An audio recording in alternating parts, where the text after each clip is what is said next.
માથાભારે સજ્જુ કોઠારીની મિલકત પર દાદાનું બુલડોઝર ફરી વળ્યું.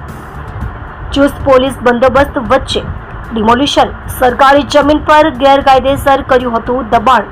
સુરતમાં માથાભારે સજ્જુ કોઠારીની મિલકત પર બુલડોઝર ફર્યું છે.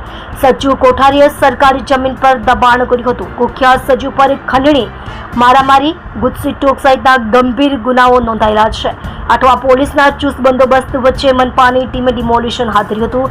2 મહિના પહેલા પણ કુખ્યાત સજ્જુ કોઠારીના મકાનનું ડિમોલિશન કરાયું હતું.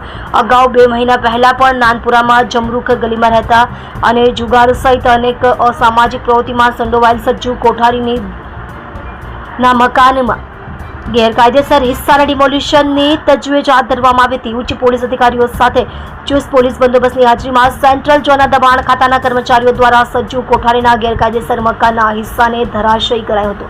આસપાસના વિસ્તારમાં રહેતા નાગરિકોએ પણ આ કામગીરીને ભરપેટ પ્રશંસા કરી હતી.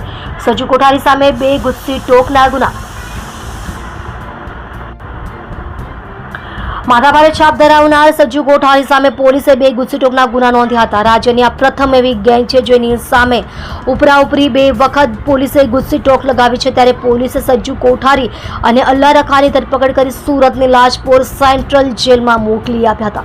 જોકે સજ્જુ કોઠારી સુરત લાજપોર જેલમાં પણ રહીને ભાઈગીરી છોડી ન હતી. તે અવારનવાર જેલના નિયમો તોડતો હતો અને જેલમાં પણ ગુનાઓ કરતો હતો, જેથી તેને પોરબંદરની જેલમાં મોકલી આપ્યો હતો. સુરત પોલીસે સજ્જુ કોઠારી વિરુદ્ધ ખંડણી, હત્યા, અપહરણ, રમખાણો, લૂંટ, જુગાર સહિતના કેસ નોંધ્યા હતા.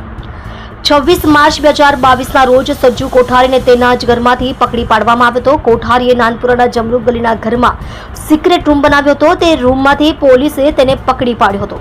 તમે જોઈ રહ્યા છો SD ન્યૂઝ ચેનલ ફેઝર શેખની સાથે.